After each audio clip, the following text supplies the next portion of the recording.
smile. Picture is good. Yep. Hi, I'm Don Sanders. I'm an allegedly retired veterinarian, reproductive specialist, which they call therogenology, and have spent my time in practice, also time with being an associate professor at The Ohio State University, training vet students. And I had an international practice that I've trained veterinarians and dairy farm managers in 10 countries, and have went there to those countries regularly to assist them with that. And along the line, I've written some books. Most of them have been technical books, but the last one was the stories of those incidences that I had in traveling and in meeting clients, and obviously some of the idiosyncrasy of clients and those sorts of things, practical jokes and anything. And my latest book is kind of a summary of some of those incidents. It's called Beyond the Barn, Dodging the Cow Patties for 50 Years by a Country Vet. Hey, if anybody's got questions, go ahead and just type them in or speak up.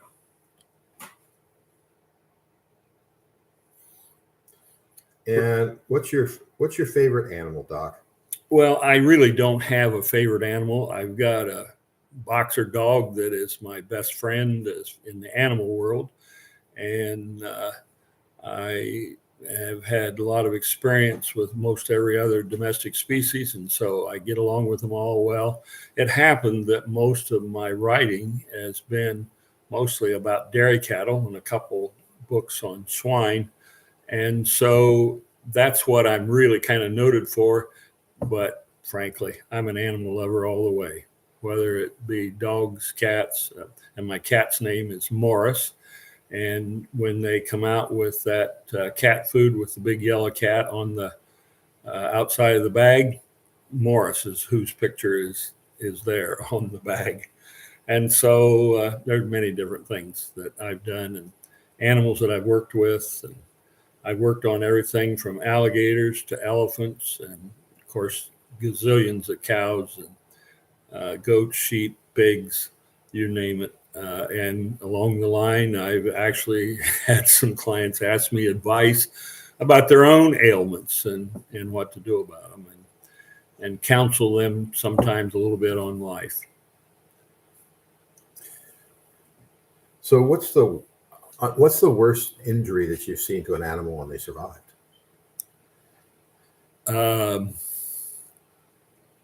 Probably a cow cesarean section under the most adverse conditions possible.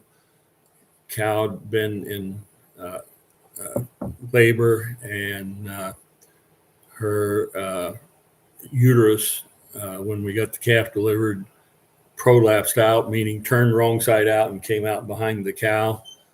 And it was on a farm that the conditions were very primitive.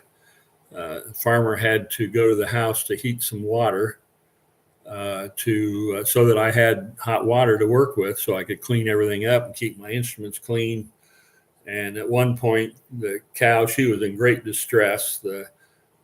She couldn't deliver this calf, and the farmer had called the neighbors to deliver it, and they had messed around for a couple hours and just made things more traumatic and that kind of thing before Harry, that was the owner's name, called and said he needed a veterinary. And after I agreed to go there, and he lived down on Johnson Road, and it was out back a long lane with big potholes. It had been raining and that sort of thing, and I about got stuck getting back there. And so he brought hot water to the barn, and I was working with this cow, and the surprise is that it was really a gentle, big Holstein cow with great conformation, and obviously was a very good dairy cow. And next to her was a little Jersey cow that had lost most of her hair from mange or something like that. And beside her was a a Hereford bull that had horns 2 foot long. And anytime he didn't like what the little Jersey's doing, he'd reach around and gouge her with his horns. So it wasn't a very pleasant situation. Well, in the process of me trying to deliver this calf and things just wasn't going well, the cow laid down, upset my water. And so Harry said, I'll go to the house and heat you some more water. And the problem was that I worked there a little while. My instruments were getting dirty, and it'd been 30 minutes and he didn't come back. Now, I know it takes a little while to heat water, but gosh, where are you, Harry? So I go to the house, and the soot on the windows I couldn't see in. I knocked, nobody come to the door. I heard a woman holler, Harry, somebody's at the door. I heard her holler that. Nobody came. Another 5 minutes, I knock again. Harry, somebody's at the door. Nobody still came. And finally, the woman hollered, come on in. Harry's hard of hearing, and he's on the phone. Well, I didn't know this. What Harry was doing was trying to call another veterinarian. He was discouraged that this young veterinarian hadn't delivered this calf yet. And this is like, I'd been there at 6:30, and this is like 10 o'clock at night that we were working. And so I walk in the house, and understand I'm soaked to the skin with amniotic fluid, urine, feces, everything you can think of that would be involved with a case of going south on you, delivering a calf. And I walk in the kitchen, the cat's on the kitchen table eating what was left of supper. And they had an old green painted ice box. And I walked through, and there's nobody around. And I walk down this hall. Now, I understand I am just absolutely filthy. And I'm walking in this house, and I walk into the living room, and Harry's on the phone. He's trying to call another vet. And sitting adjacent there is a woman in a double-sized bed, and she obviously wasn't appropriately dressed, and she quickly grabbed a blanket and pulled it across herself. She was sitting there in panties and bra, I think, and that kind of thing. And she was in her 60s, and Harry's probably in his 70s. And I asked Harry what he was doing. He said, well, I'm calling another vet. I thought, wow, what a, and I said, who you calling? Well, Dr. Enderly. And I said, Dr. Enderly, I knew quite well.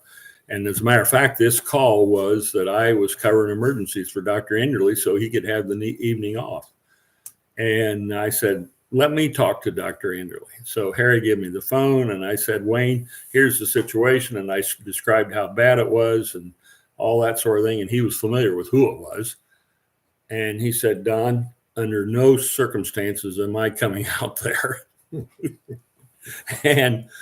But he said, here's a tip that I learned a long time ago. And he told me a couple of things that really did help ultimately the delivery. But while I was talking to him, I couldn't hear part of the time, because what I didn't tell you is there was a 300-pound Yorkshire hog that was sharing the room with this woman. And the thing is, this hog, and Harry, he goes and gets some dog food in the hand of it, and he goes over to the hog, and that hog is used to having this, because clearly the hog ate the dog food out of his hand.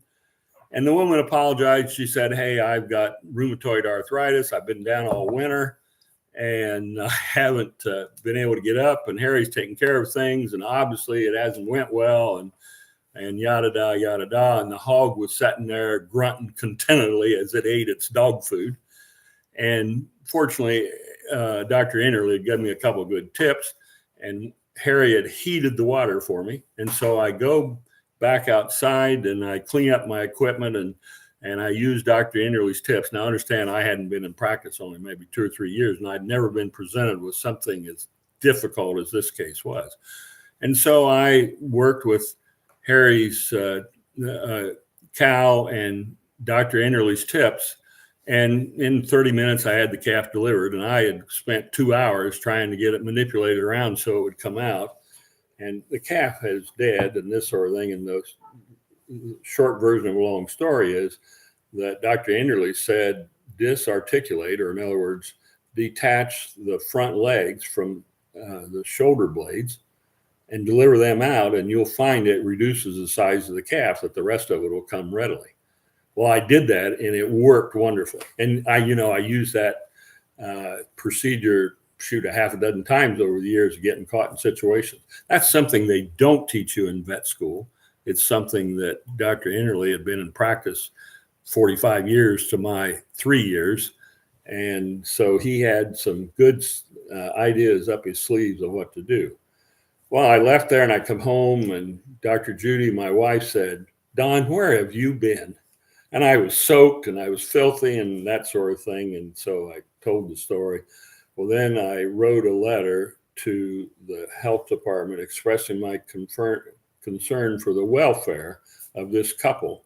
And the wife was in bed and Harry was taking care of her and it wasn't a very good job and the house was filthy. And the pig, the 300-pound pig that was in the room, and it turned out the story on the pig was they had taken it to the house because the sow had stepped on it and hurt its leg when the pig was 3 days old. And they took the pig in the house to nurse it back to health. Well, 6 months later, the pig is still there, and 6 months later, the pig is full grown. So I wrote a letter to the health department expressing my concern, and they called me back and said, "We're aware of that situation, but Harry refused to do anything, and it isn't that he couldn't. He's got the money to pay for whatever to go to a nursing facility with his wife." So end of story.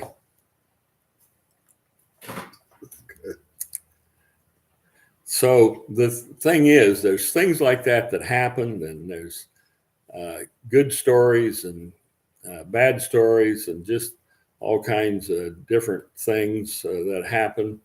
And another one that I can tell you, and I don't think I've told this one before, but you'll have to stop me if I have, is that I had a client, Merwin was his name, and he had a 50-cow dairy herd, and this was back in the 70s when a 50-cow dairy herd would very well support a family, children and family, and economically survive. And today, 50 cows won't get you anywhere as far as surviving. They talk about they're needing maybe 1,000 cows to be able to make a living. And of course, then that requires employees and a whole bunch of things. So I'm at Merwin's and I go there once a month on a regular schedule of pregnancy checking the cows to see who had cycled into heat and been artificially inseminated and if they were pregnant or not. And if they weren't pregnant, intervene if needed to get them to cycle again or handle whatever, if they had a cystic ovary or that kind of thing. And one time I'm there and I see that they've got a lamb, an orphan lamb, and Merwin's boys, Tim and Mark, were bottle feeding this lamb. And they were like, Tim and Mark was 12, 13 years old. And they were feeding it, and I told them give it 4 ounces and give it 4 times a day and put a little K-Row in it so the lamb doesn't get constipated and yada yada. I give them all these tips.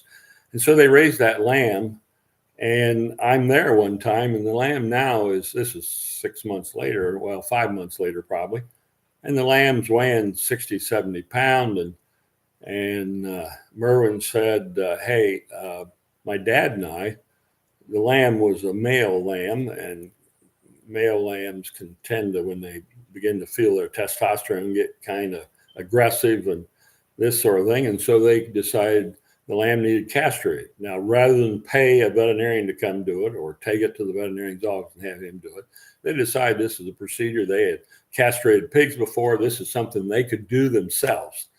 And so one of them holds no anesthesia, nothing, which is totally inappropriate, and held the lamb up by his hind legs, and the other one made an incision across the scrotum and pulled the first testicle out, and it came out readily. And the next one the next testicle had a strange look to it. It didn't really look like normal tissue. Well, they cut it off, and then they realized that probably wasn't a testicle. But they stuffed it back in there and left it at that, and the lamb went on his alleged merry way.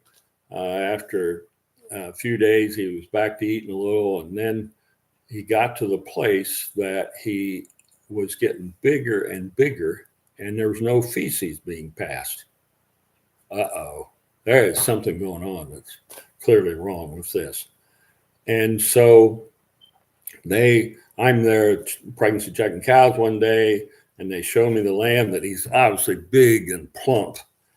And he's now not eating well. And it's apparent that it really wasn't what they thought it was. And that is the lamb had a scrotal hernia. That means a loop of intestine that slid down into the scrotum and skewed. And in place of cutting the testicle off, they had cutting the testicle off. They had cut the intestine in two. And not knowing what they were doing, they stuffed it back in there. And it's a wonder the lamb didn't die right then, but he didn't. And so I was there checking cows. The lamb's getting bigger and bigger, and they say, hey, he's not passing any feces. And except they didn't use the word feces. They used a 4-letter word that was appropriate for them. And so I said, well, it looks like, that perhaps his GI tract is not intact. Bring him down to the office. And it happened that Dr. Judy, my wife, was an incredibly good surgeon. And so we brought him down and put him on the table, and she opened up the abdominal cavity with an incision and looked, and indeed that's what has happened. And he had a full-blown case of peritonitis. And Judy took the two ends of the intestine and literally put them back together and did what's called an end-to-end anastomosis. In other words, she was able to suture around that in a circle and put that all together, and then push some fluid through from the intestine, and it didn't leak. What a perfect job. Now, I'm managing anesthesia, and this was at a time when many veterinarians were still using chemical anesthesia and did not have means of anesthetics. And we had gas anesthesia and this sort of thing, which was by far the best method to lower the risk of the lamb dying. But my goodness, he had such a full-blown case of peritonitis, and it went on for probably 6 weeks. And we'd had fluids running and everything else, but just as she closed the incision, the lamb died.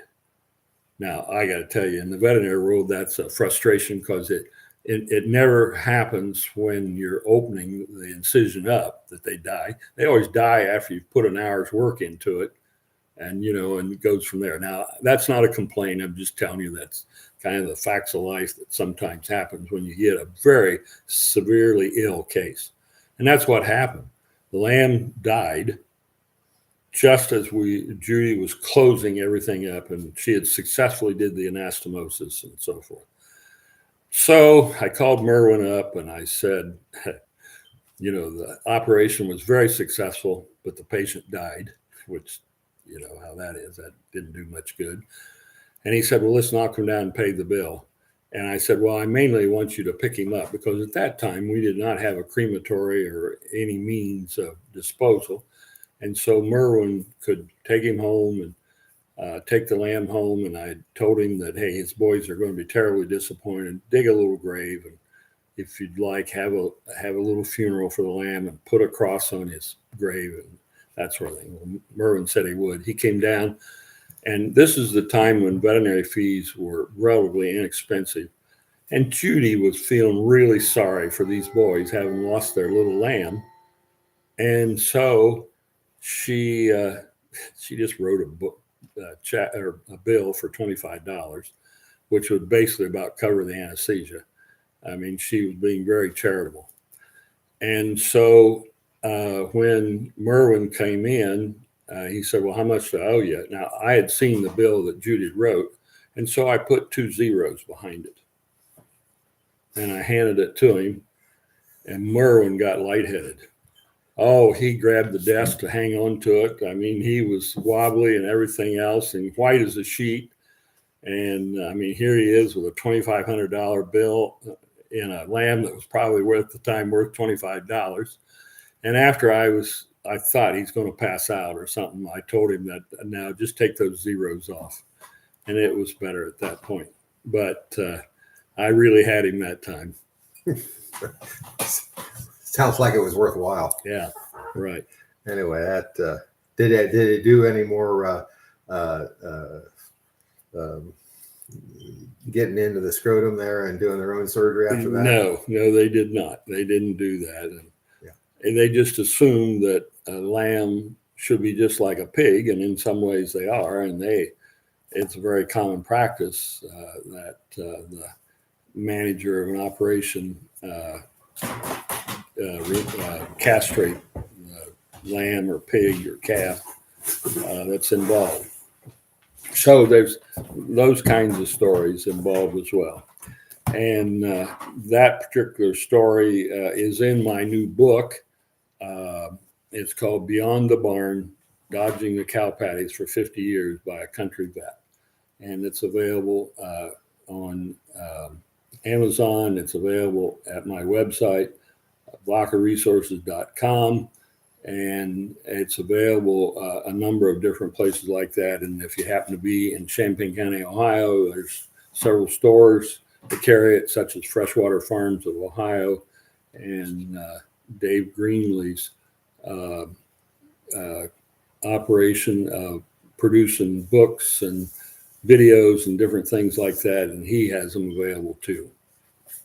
And then also, they're out of Woodruff's Farms too. Yes, also Woodruff's Farms has them available at their country store, which is out on Route 36 east of Urbana, across the road from the John Deere dealer in that area. So Beyond the Barn. Okay. Well, why don't we go ahead and close out? We're a few minutes early. We're going to be back again next week, right? That's correct.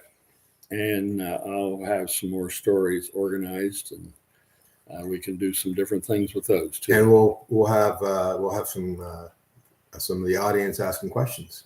That'd be great. Yep, that'd be great. Okay.